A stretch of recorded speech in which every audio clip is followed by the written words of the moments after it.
Hey everyone, and welcome to episode 4 of my Revstar inspired scratch build for the Great Guitar Build Off 2023.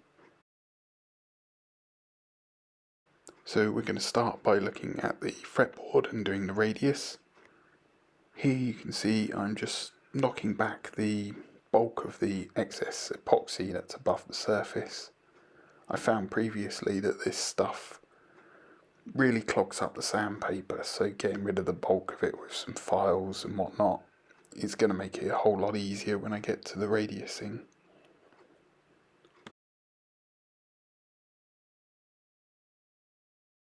So what I've done here is I've set up a little jig. The fretboard is located such that when the radius beam runs along that straight edge, it is centered. This worked a lot better than my test where I ended up with an uneven fretboard where it was, thicker on one side than the other. And now we'll move on to some more routing for the body. So here I'm introducing the recess for the cavity cover plates. I'm using these test plates I made out of plywood to check the fit, which is actually near perfect. I needed more depth, so I just put the template back on to run around again. You saw in the last episode that I did most of these weight relief cavities, but what I found was I didn't go quite deep enough. There was still a good 20mm or so of depth. So I'm just taking them a little bit deeper here. And I decided to have a quick look at routing the profile shape of the body. This is not the ideal way to do this operation. So as in the last episode, I used a guide bushing on the router so that I could quickly and efficiently just use a single bit, drop it down to various depths to make these cuts, and it kept me sort of 3 or 4mm from the template edge.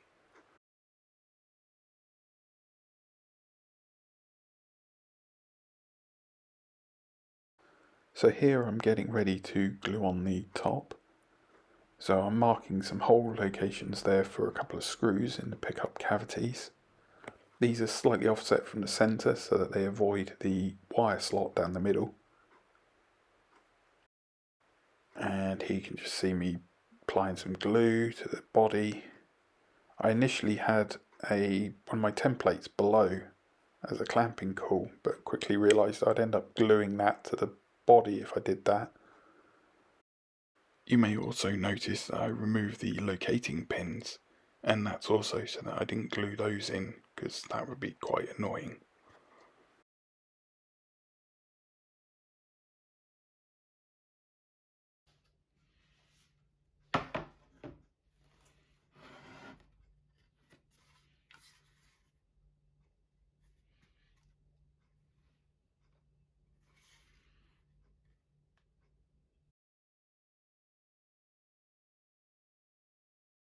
So the issue in question is with the neck here,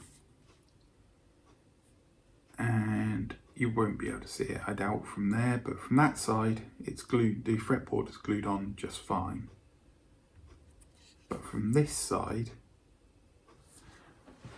you can sort of see it. If you notice down at the heel here, there is a significant gap, and it runs most of that edge all the way along, really. Now my thought is I'm going to need to take this fretboard off realistically. I don't know quite how to do that without damaging either the neck or the fretboard though. You know, I've seen people use heat to remove fretboards and things, which I can try. But like I say, I'm not confident I'll be able to get it off without damaging either part of this. So I'm thinking I may have to remake this neck. And I'm not entirely sure what has gone wrong with the glue up there that's caused it. So it's been a couple of weeks now since I filmed the last segment you would have seen where I discussed the issue of the glue up of the fretboard and neck. And as you can imagine, I've thought about that quite a bit since then.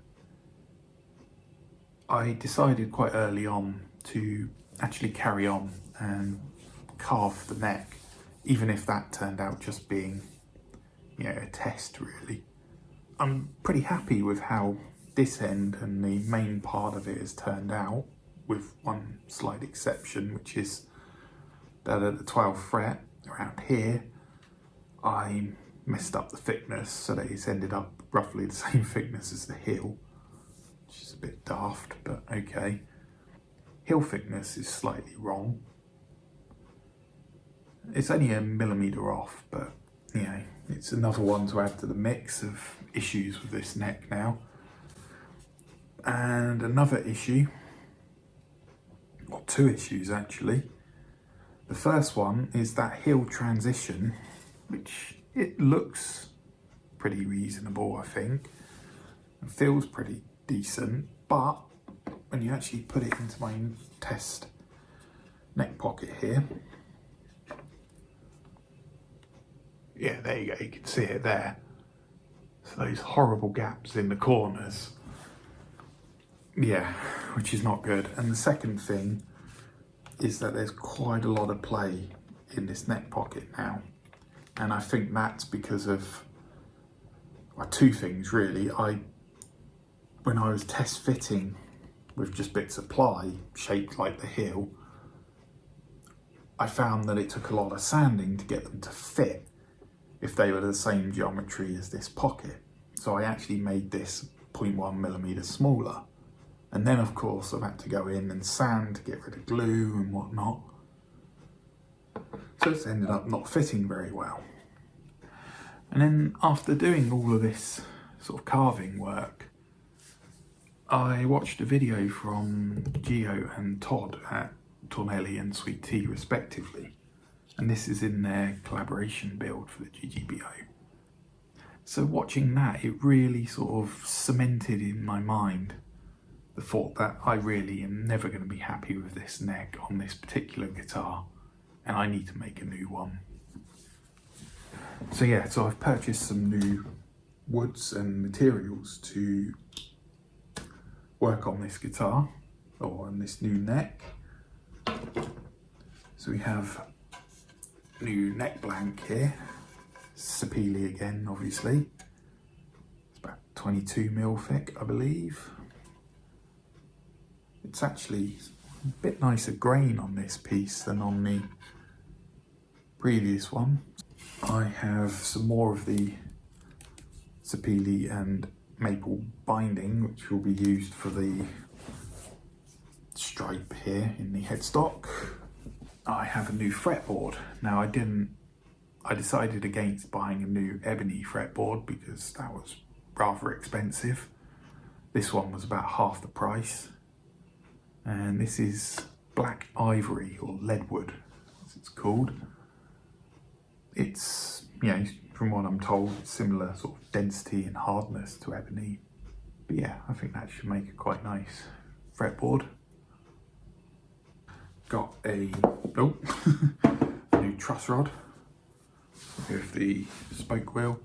This is a better quality one as well, which yeah, is immediately apparent it's better quality, but it is different geometry, so I need to adjust that to suit. Also got new carbon fibre rods, which are also different geometry. So I've actually done another one of my tests to check the fit. And well, yeah, I need to do a few adjustments down this end and retest, because yeah, that's a bit too tight. The spoke wheel is also a bit bigger than the last one, so I've made a new template using, you know, two of my alignment pins there, and then, you know, you can fit the new truss rod spoke wheel in there. So once I redo that test fit for the truss rod, I think that will be me ready to remake this neck. So just before we finish this episode, I thought I would give you a quick preview of where I've got to with the body, which has progressed quite a bit since what you will have seen in this particular episode. Most of that footage or the footage I have at least, will be going in the next episode, because some of the work was done in the makerspace and I can't really film there. So this is the current state of the body. As you can see, I've shaped the outline of the body and done an initial carve on the top. This is very much an initial carve. It needs a lot of finessing and sanding and whatnot. But I really like the way the sapele is interacting there, both in terms of the sort of sandwich effect here, but also at the bottom here where you've got the sapele on sapele and the maple next to it. I really like that look. You get a similar thing down this end, obviously, the neck pocket. At the moment I've left these alignment pins in purely so that I could do the neck pocket, because that wasn't routed when I did the shaping. I've also got the plates fitted, which fit near perfectly. You're not going to see that very well from there. And you can see what it looks like with a neck in there. So that sort of thing there. And with that, I'm going to call this episode done. The next episode should be out a lot quicker than this, and will feature that work on the body as well as making the new fretboard and neck.